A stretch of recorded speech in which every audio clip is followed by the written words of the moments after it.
আপনি কি জানেন আপনার মিউচুয়াল ফান্ড ইনভেস্টমেন্টের ভেতর এমন একটি অদৃশ্য পোকা লুকিয়ে আছে যা গত 10 বছরে আপনার কয়েক লক্ষ টাকা খেয়ে ফেলেছে?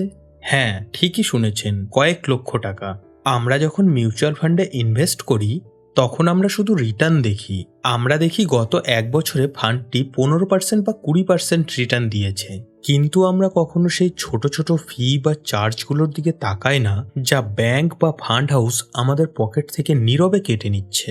আপনার ব্যাংকের রিলেশনশিপ ম্যানেজার বা ইনভেস্টমেন্ট এজেন্ট আপনাকে হাসি মুখে যে বেস্ট ফান্ডটি গছিয়ে দিয়েছে সেটি হয়তো আপনাকে বড়লোক বানাচ্ছে না, বরং ব্যাংককেই বড়লোক বানিয়েছে। স্বয়ং ওয়ারেন বাফেট, যিনি পৃথিবীর সর্বকালের সেরা ইনভেস্টর, তিনি নিজের স্ত্রীর জন্য উইলে মাত্র একটি ফান্ডের কথাই বলেছে। তিনি কোনো এক্সপার্ট ফান্ড ম্যানেজারের হাতে টাকা তুলে দেননি।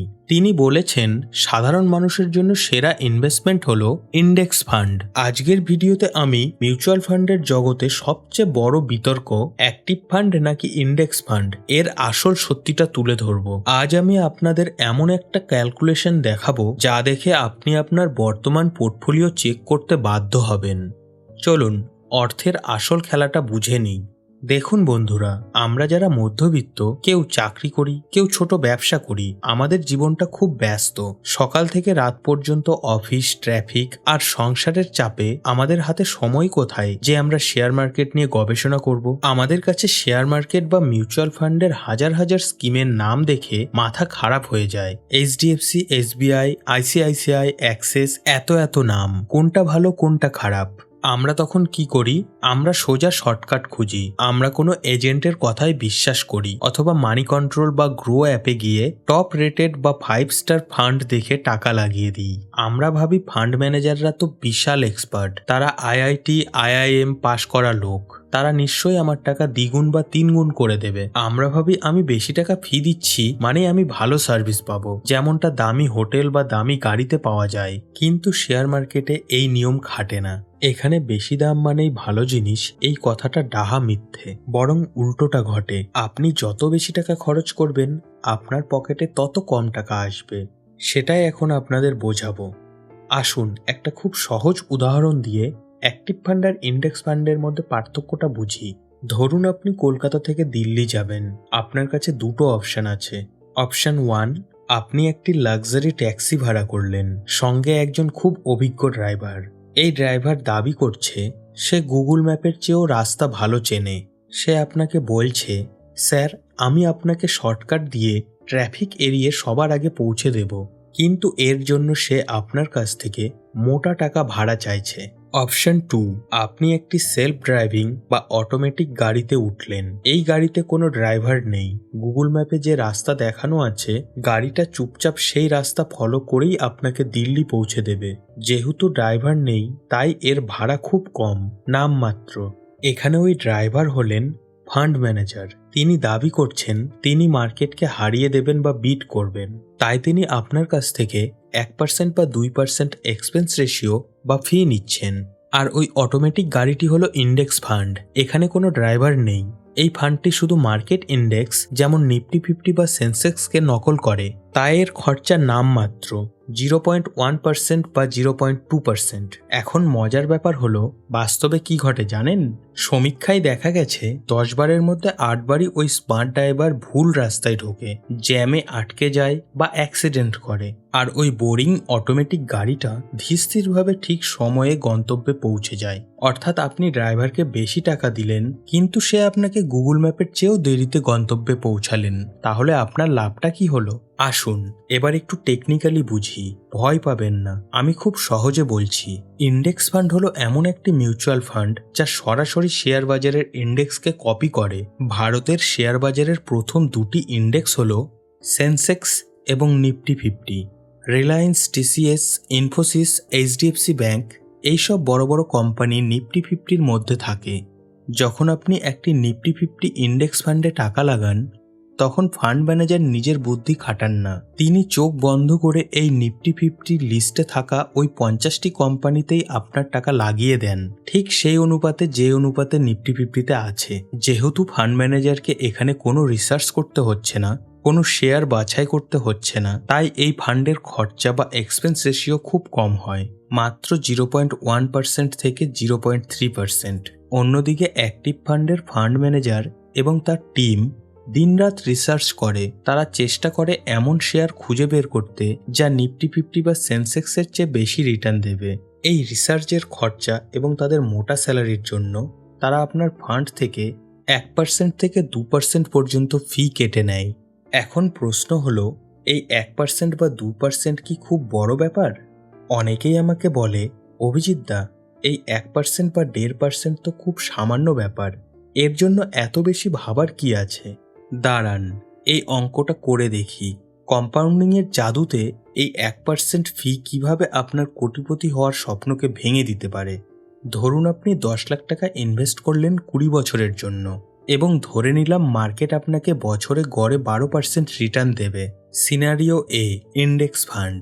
আপনি ইন্ডেক্স ফান্ডে টাকা রাখলেন যেখানে খরচা বা এক্সপেন্স রেশিও মাত্র 0.2%। তাহলে আপনার নেট রিটার্ন হবে 12% মাইনাস 0.2% ইজিক্যাল টু 11.8%।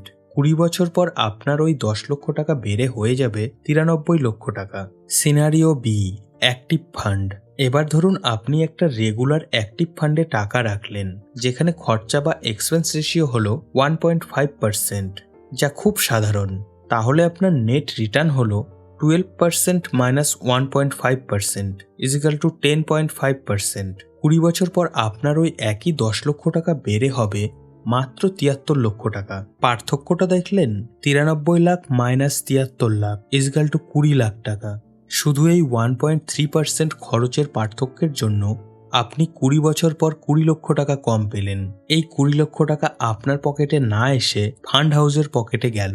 এই টাকাটা দিয়ে আপনি হয়তো একটা গাড়ি কিনতে পারতেন বা মেয়ের বিয়ে দিতে পারতেন। এটাকে বলে দ্য সাইলেন্ট ওয়েলথ কিলার। এখন আপনি বলবেন, কিন্তু অভিজিৎ, যদি অ্যাক্টিভ ফান্ড আমাকে ইন্ডেক্স ফান্ডের চেয়ে বেশি রিটার্ন দেয়, ধরুন ইন্ডেক্স ফান্ড দিল 12% আর আমার ফান্ড ম্যানেজার দিল 15%, তাহলে তো এই 1.5% ফি দেওয়াটা সার্থক, তাই না? একদমই ঠিক। যদি আপনার ড্রাইভার গুগল ম্যাপের চেয়ে তাড়াতাড়ি পৌঁছাতে পারে তাহলে তাকে বকশিশ দেওয়া উচিত। কিন্তু বাস্তবতা কি বলছে? স্পিবা বলে একটি রিপোর্ট প্রতি বছর বের হয়। এটি হলো মিউচুয়াল ফান্ডের রিপোর্ট কার্ড। তাদের রিপোর্ট অনুযায়ী ভারতে গত 10 বছরে প্রায় 65 থেকে 70% লার্জ ক্যাপ অ্যাক্টিভ ফান্ড তাদের বেঞ্চমার্ক বা ইন্ডেক্সকে হারাতে ব্যর্থ হয়েছে। অর্থাৎ 10 জন ফান্ড ম্যানেজারের মধ্যে 7 জনই ফেল করেছেন। তারা আপনাকে নিফটি 50-র চেয়ে কম রিটার্ন দিয়েছে, অথচ আপনার থেকে হাই ফি কেটে নিয়েছে। আমেরিকায় এই অবস্থা আরও খারাপ। সেখানে 90% ফান্ড ম্যানেজার ইন্ডেক্সকে হারাতে পারে না। তাহলে ভাবুন, আপনি বেশি ফি দিচ্ছেন, বেশি রিস্ক নিচ্ছেন, কিন্তু রিটার্ন পাচ্ছেন ইন্ডেক্সের চেয়েও কম। এটা কি বোকামি নয়? এতক্ষণ তো অনেক নেগেটিভ কথা বললাম। তাহলে কি অ্যাক্টিভ ফান্ড একদমই খারাপ? সব টাকা কি ইন্ডেক্স ফান্ডেই রাখা উচিত? না, উত্তরটা হলো অ্যাসেট অ্যালোকেশন।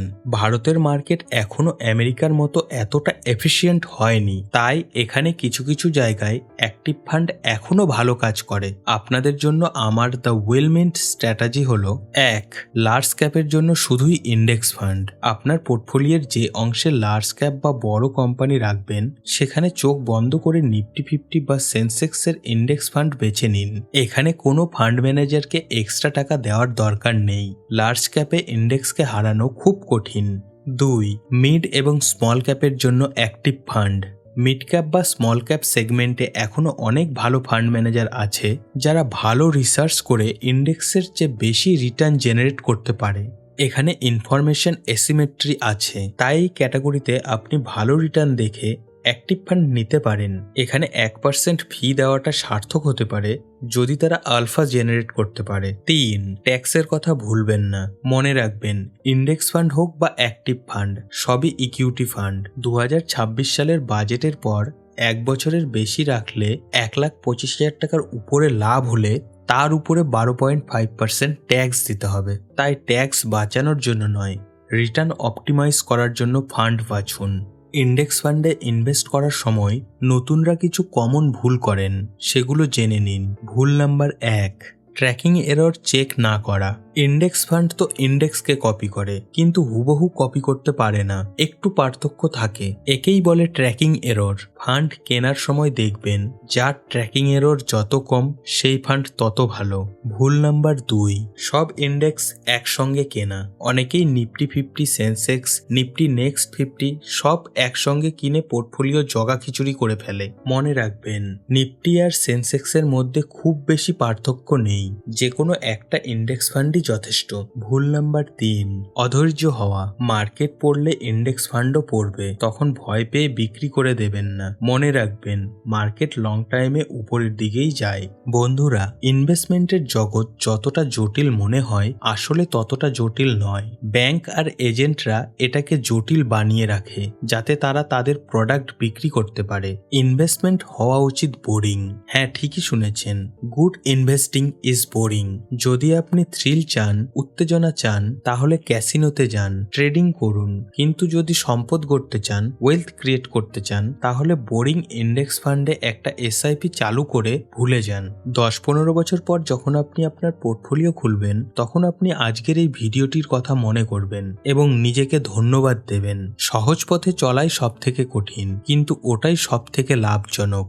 আপনার পোর্টফোলিওতে কি ইন্ডেক্স ফান্ড আছে, নাকি আপনি অ্যাক্টিভ ফান্ডকেই ভরসা করেন? কমেন্ট করে জানান, আমি সবার কমেন্ট পড়ি। আর আজকের এই ভিডিওটা যদি আপনার টাকা বাঁচাতে একটুও সাহায্য করে থাকে, তাহলে প্লিজ একটা লাইক দেবেন। আপনার একটা লাইক আমাকে পরবর্তী ভিডিও বানানোর উৎসাহ দেবে। ফাইন্যান্সের এইরকম জটিল বিষয়গুলিকে সহজ বাংলায় গল্পের ছলে বুঝতে দ্য উইলমেন্ট চ্যানেলকে সাবস্ক্রাইব করে বেল আইকন প্রেস করে রাখুন।